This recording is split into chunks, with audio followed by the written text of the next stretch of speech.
पटना जनसुराज के सूत्रधार प्रशांत किशोर ने उप मुख्यमंत्री सम्राट चौधरी समेत एनडीए के 4 बड़े नेताओं पर भ्रष्टाचार और विवादित मामला के गंभीर आरोप लगाए हैं। प्रेस कॉन्फ्रेंस में उन्होंने सम्राट चौधरी को नाम बदलने का विशेषज्ञ बताया और कहा कि उनका असली नाम राकेश कुमार था, जो बाद में सम्राट चौधरी बन गया। साथ ही उन्होंने भी आरोप लगाया कि सम्राट चौधरी सदानंद सिंह मर्डर केस में भी आरोपी हैं और फर्जी उम्र के सर्टिफिकेट के जरिए जेल से बाहर निकाले गए। प्रशांत किशोर ने यह भी कहा कि सम्राट चौधरी ने सभी चुनावी हलफनामे में उम्र और डिग्री को लेकर गलत जानकारी साझा की। 1998 में सदानंद सिंह की हत्या के मामले में उन्हें नाबालिग बताकर 6 महीने की जेल हुई थी। सुप्रीम कोर्ट के दस्तावेजों के अनुसार उन्होंने मैट्रिक परीक्षा फेल की है, फिर भी उन्होंने खुद को 7वीं पास दिखाया। प्रशांत किशोर ने सवाल उठाया है कि क्या बिना मैट्रिक पास किए सम्राट चौधरी डी.लेट की डिग्री ले सकते हैं। साथ ही उन्होंने भाजपा नेताओं की नैतिकता पर भी सवाल खड़े किए और जनता को सावधान रहने का आह्वान किया। आ जाइए, दूसरे बड़े नेता हैं यहाँ के सम्राट चौधरी, यहाँ के उप मुख्यमंत्री हैं। भाई साहब नाम बदलने के विशेषज्ञ हैं। कई लोग, पिछली बार हमने आपको बताया था और लोग जानते भी हैं कि इनका नाम था राकेश कुमार, बाद में हुआ राकेश कुमार उर्फ सम्राट चौधरी। ये पूरी सच्चाई नहीं है। इनका ओरिजिनल नाम है सम्राट कुमार मौर्य। पहला नाम इनका है सम्राट कुमार मौर्य। 1998 में इन पर एक मर्डर का इल्जाम लगा। सदानंद सिंह, जो वहां पर कांग्रेस के बड़े नेता थे और इनके परिवार के राजनीतिक विरोधी थे, उनको बम से मारकर उनकी हत्या कर दी गई, जिसमें लोग बताते हैं 6 लोगों की मृत्यु हुई।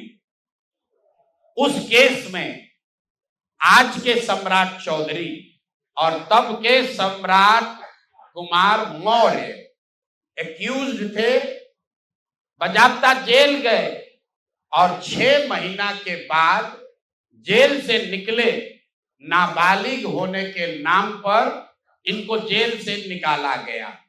तो पहले तो सम्राट चौधरी, उनके समर्थक और चाल चरित्र चेहरा की बात करने वाले भाजपाई, और उससे भी बढ़कर बिहार में भाजपा को, एनडीए को वोट देने वाले लोग, एक बार जरा जान जाइए कि आपका उप मुख्यमंत्री मर्डर का एक्यूज्ड है, जेल में रहा है और जेल से सिर्फ इसलिए छूटा क्योंकि इन्होंने प्रमाण दिया कि हम नाबालिग हैं। सदानंद सिंह, उनकी हत्या हुई, जिसमें ये नामजद अभियुक्त है, जेल गए। अब दूसरी बात सुनिए, जब ये भाई साहब मंत्री बने, बिना विधानसभा विधान परिषद के सदस्य हुए, इनको मंत्री बनाया गया। तो जब मंत्री बने तो इन पर कम उम्र होने का एक केस हुआ, जिसकी वजह से इनको बर्खास्त किया गया। ये बात तो सब लोग जानते हैं और सम्राट चौधरी भी कहते रहे वो मामला तो पुराना है, सब सेटल हो गया। अब क्या सेटल नहीं हुआ है वो हमसे सुन लीजिए। उस केस के पिटीशन में सुप्रीम कोर्ट में लिख के दिया गया कि इन्होंने जब मैट्रिक का एग्जाम दिया, तो मैट्रिक का एग्जाम इन्होंने दिया है सम्राट कुमार मौर्य के नाम से, और सुप्रीम कोर्ट के हलफनामे में यह लिखा गया कि सम्राट कुमार मौर्य उस समय के, इन्होंने इनका एडमिट कार्ड, इनका रोल नंबर, वो सब जारी किया, सुप्रीम कोर्ट के दस्तावेज में है। और बिहार विद्यालय परीक्षा समिति जो मैट्रिक का एग्जाम कराती है, इनसे पूछा गया सुप्रीम कोर्ट के द्वारा इनके पढ़ाई के एज के बारे में, क्योंकि मैट्रिक के सर्टिफिकेट को ही एज का दस्तावेज माना जाता है। तो उसमें बिहार विद्यालय परीक्षा समिति ने बताया कि सम्राट कुमार मौर्य करके जो विद्यार्थी मैट्रिक की परीक्षा पास करने का दावा कर रहे हैं, ये एक्चुअली 234 नंबर इनको आया था, ये मैट्रिक परीक्षा फेल हो गए थे। ऐसा हलफनामा सुप्रीम कोर्ट में दायर किया गया। तो इसको ध्यान रख लीजिए। 1998 में सुप्रीम कोर्ट में जो दस्तावेज जमा किया गया, जिसके आधार पर सुप्रीम कोर्ट ने इनके एज का निर्धारण किया, उस दस्तावेज के मुताबिक सम्राट कुमार मौर्य मैट्रिक का एग्जाम पास नहीं किए, उनको 234 नंबर आया, उनको फेल कर दिया गया। इसका दूसरा प्रमाण यह है कि 2010 में जब सम्राट चौधरी ने अपना हलफनामा दिया तो उसमें लिखा कि मैं 7वीं पास हूं, 7वीं पास है। तो जो सुप्रीम कोर्ट में दस्तावेज है उसको सम्राट चौधरी ने भी 2010 में स्वीकार किया है। अब मेरा और जन सुराज का सीधा सवाल है पूरे बिहार के युवाओं की ओर से, पढ़े लिखे समाज की ओर से, इस राज्य के डिप्टी सीएम ये बताएं कि वो मैट्रिक कब पास किए हैं, किस साल इन्होंने मैट्रिक पास किया। आप लोग पत्रकार बंधु उनसे खाली इतना पूछ लीजिए कि सर किस साल आप मैट्रिक पास किए हैं, क्योंकि 2010 के बाद मैट्रिक का एग्जाम दिए नहीं है, डिग्री लगाए हैं अपने हलफनामा में फर्जी। वो कई बार चर्चा हो गई कि उनका जो डिग्री है वो फर्जी है, डॉक्टरेट कहाँ यूनिवर्सिटी ऑफ कैलिफोर्निया से किए हैं, वो सब बात छोड़ दीजिए।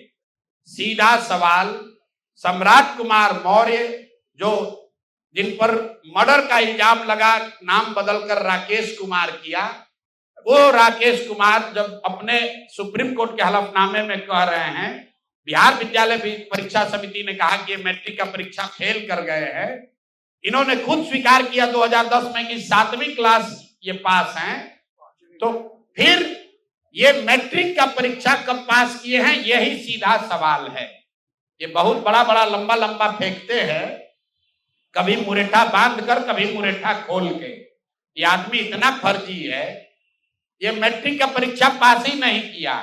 तो बिहार की जनता को ये जानकारी होनी चाहिए कि ये मैट्रिक भी पास नहीं किया है आदमी, और दावा कर रहा है कि हम डिलीट का डॉक्टरेट ऑफ लिटरेचर किए हैं यूनिवर्सिटी ऑफ कैलिफोर्निया से। आप बताइए कि बिहार में कोई अगर क्लर्क, कोई सिपाही, कोई अफसर अगर गलत डिग्री के साथ पकड़ लिया जाए, नौकरी तो जाएगी ही जाएगी, जेल भी जाएगा।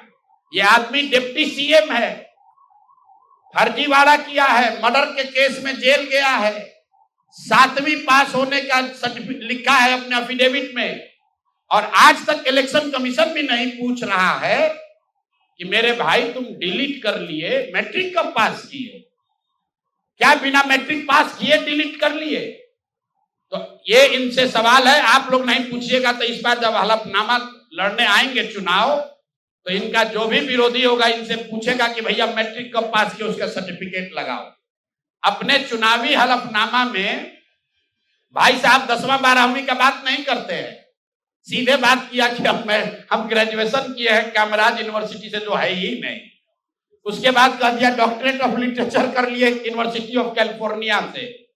तो ये है हम लोग के नाम बदलू नेता सम्राट कुमार मौर्य उर्फ राकेश कुमार उर्फ सम्राट कुमार चौधरी उर्फ 7वीं फेल उर्फ यूनिवर्सिटी ऑफ कैलिफोर्निया से डॉक्टरेट ऑफ लिटरेचर करने वाले बिहार के उप मुख्यमंत्री, भाजपा के बड़े नेता।